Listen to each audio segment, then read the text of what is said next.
Atenção! Esse vídeo contém spoiler já nos primeiros segundos. Depois não diga que eu não avisei.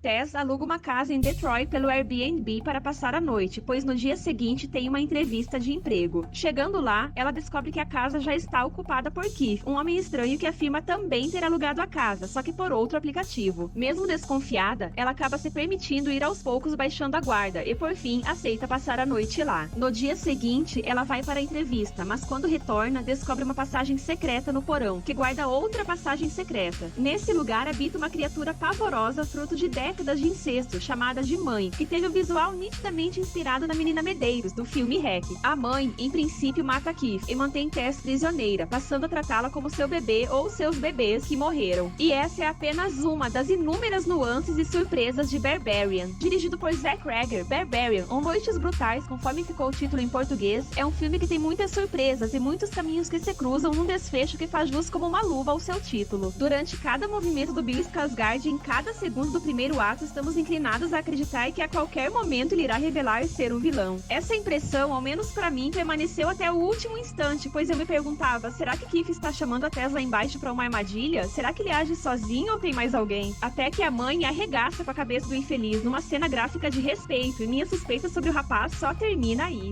No segundo ato, somos apresentados a AJ, e o roteiro não deixou claro, pelo menos pra mim, se ele era ator ou produtor, e ele acaba de descobrir que está sendo acusado de abuso sexual por uma atriz com quem trabalhou. Eu vi a escolha desses dois atores bastante assertiva, pois de um lado temos Bill Skarsgård, já estigmatizado como vilão a quem geralmente tememos, e do outro lado temos Justin Long, igualmente estigmatizado por interpretar personagens bonzinhos e às vezes até meio bobalhões e por quem geralmente torcemos, e eles fazem Barbarian papéis invertidos. Aqui, no último instante, Bill prova ser inofensivo, enquanto Justin é um abusador, e em nenhum momento ele me convenceu do contrário. O fato de AJ trazer também um certo alívio cômico ao roteiro mostra que um sujeito não precisa ser um monstro na superfície para ser um monstro também na essência. Qualquer pessoa simpática, cativante e engraçada que você conhece pode ser capaz dos atos mais cruéis. Assim como, diferentemente, o carrancudo Frank era também um monstro da pior espécie, e o enigmático Keith, no fim, era um bom sujeito. E o mendigo, um sujeito à margem da sociedade que em princípio pareceu ser uma ameaça, acabou salvando Tess, e os policiais, que deveriam estar lá para proteger, simplesmente abandonaram a moça. E a fisicamente monstruosa Mãe era uma vítima, e no final ainda apresentou mais humanidade do que a maioria ali. O roteiro brinca com essas nuances e aparências e nos coloca num labirinto mental tão complexo quanto o labirinto subterrâneo onde Frank prendia suas vítimas. Falando em Frank, é notável e revoltante o fato de seus crimes atrozes cometidos durante décadas terem saído ilesos. Como que ninguém desconfiou do vizinho sisudo quando as mulheres começaram a desaparecer nos anos 80? Ele as sequestrava, abusava delas, as engravidava e mantinha os frutos desses abusos prisioneiros naquele covil subterrâneo, repetindo os abusos num ciclo infinito, conforme as palavras do mendigo. Ele costumava levar mulheres para lá, e então fazia bebês com elas, e bebês com os bebês. E ele saía para a superfície tranquilamente, com a certeza de que não seria descoberto. Eis o privilégio e a serenidade de ser um homem, e isso o roteiro consegue nos mostrar em vários momentos. Em Barbarian, Zack Cregger faz um excelente trabalho ao retratar o quanto a sociedade é misógina e está sempre a favor dos homens. Na cena em que AJ encontra seu amigo no bar, que aliás é interpretado pelo próprio diretor, ao lhe perguntar sobre o abuso, o amigo lhe diz: "Eu vou acreditar em tudo que você falar." Quando Tess finalmente consegue chegar até os policiais para pedir ajuda, após ser repreendida por encostar no carro, ela, uma mulher negra e suja, é totalmente desacreditada e largada por eles à própria sorte. Na primeira aparição do mendigo, quando ele corre até a garota para tentar alertá-la sobre o perigo da casa, ela fica apavorada de medo dele. Esse temor da mulher em relação ao homem também é citado em uma conversa entre Tess e Keith, quando Tess afirma que se fosse o contrário, se ela tivesse feito o check-in primeiro, Keith teria entrado na casa de imediato, suavão, sem hesitar. A Mãe também tem medo do Frank, e esse medo fica evidente quando AJ está para abrir a porta do quarto do Frank e ela se afasta, numa expressão corporal explícita de temor. Quando AJ se depara com o já debilitado Frank, vemos na tela duas gerações de abusadores de mulheres. O mais velho, que o fez a sua vida inteira, e tem a consciência de ser um monstro, tanto que preferiu tirar a própria vida do que ser julgado pelas suas atrocidades. Já o mais novo, que se considera um homem bom e que acha que apenas cometeu um erro. Assim que entra no quarto de Frank, AJ toca num vestido florido amarelo, o mesmo usado pela vizinha de quem Frank havia entrado na casa décadas atrás. Frank se suicida após AJ avisar que vai buscar ajuda, por pensar que o homem está sendo mantido prisioneiro, mas isso antes de ver as fitas. Nos momentos finais, Tess volta para casa para salvar AJ e atropela a mãe. AJ atira por acidente em Tess e eles buscam refúgio com o mendigo, mas logo a mãe chega, mata o mendigo e o diretor nos apresenta aqui mais uma crítica interessante. AJ, que momentos antes havia afirmado que buscava sua redenção ao tentar salvar Tess, nesse momento ele não apenas a deixa para trás, como a joga do alto da caixa d'água para distrair a mãe e dessa forma poder se salvar. Enquanto que Tess volta à casa para salvá-lo, ele a sacrifica para se salvar. Tess também havia voltado para salvar Keith, e então foi capturada pela mãe. No início do filme, enquanto conversa sobre seus relacionamentos, Tess diz a Keith que só precisa parar de voltar e que continua voltando, e que talvez essa seja a lição que tenha que aprender. Mas voltemos à atitude de AJ, que nos leva a uma reflexão. Será que um homem capaz de praticar um ato cruel e abusivo com uma mulher realmente tem alguma chance de redenção, ou ele apenas age por conveniência somente até a primeira necessidade de precisar pensar em si mesmo? Felizmente, no filme, o plano de AJ não dá certo e ele acaba tendo seus 2 olhos arrancados pela mãe. E eu duvido você não ter pego a referência de Jeepers Creepers, onde o personagem do Justin Long teve o mesmo destino infeliz, só que ao contrário, lá o cara era gente boa. Embora é o que pode parecer à primeira vista, a Bárbara no título do filme não é a mãe, ou pelo menos não apenas ela. Se formos analisar pelo fato de ela ter sido criada distante da civilização, sem interação com mais ninguém além de sua família incestuosa, sem ter aprendido sequer a falar, ela era sim uma bárbara. Mas eu vejo o título não apenas como uma falta de civilidade, mas sobretudo como uma falta de humanidade. Fica subentendido que ela queria Tess e AJ, principalmente Tess, para substituir os bebês que havia tido, mas que não sobreviveram, por terem sido resultado de várias gerações de relações de incesto. Mesmo ela sendo a representação visual do terror do roteiro, a mãe está longe de ser um monstro. O monstro verdadeiro, o mais bárbaro da história, é o homem que a trouxe àquele mundo subterrâneo desumano após décadas de abusos e que não sabemos se era seu pai ou seu avô ou os dois. Bárbaro é também o AJ, um abusador com reputação de bonzinho. Bárbaros são os policiais que não deram ouvidos para o desespero de uma mulher que lhes pediu ajuda. Bárbaro foi o amigo que disse que acreditaria naquilo que AJ lhe falasse. O mundo está repleto de bárbaros, principalmente se você for mulher. A cena final é comovente, pois vemos a mãe tentando convencer Tess a voltar com ela para casa. Mesmo vendo que Tess se recusa, ela beija sua testa carinhosamente, então Tess atira nela, num ato não apenas de autopreservação, mas também de piedade. Nesse momento, Tess liberta a si mesma da mulher selvagem, mas com traços de humanidade, e também liberta a mulher da vida miserável e infeliz a qual havia sido fadada desde que nasceu. Enquanto o filme é marcado pela misoginia, eu definiria esse momento final entre as duas como um gesto de sororidade. É isso aí, se você gostou do vídeo, não esqueça da curtida, de ativar o sininho e de se inscrever. E até o próximo spoiler!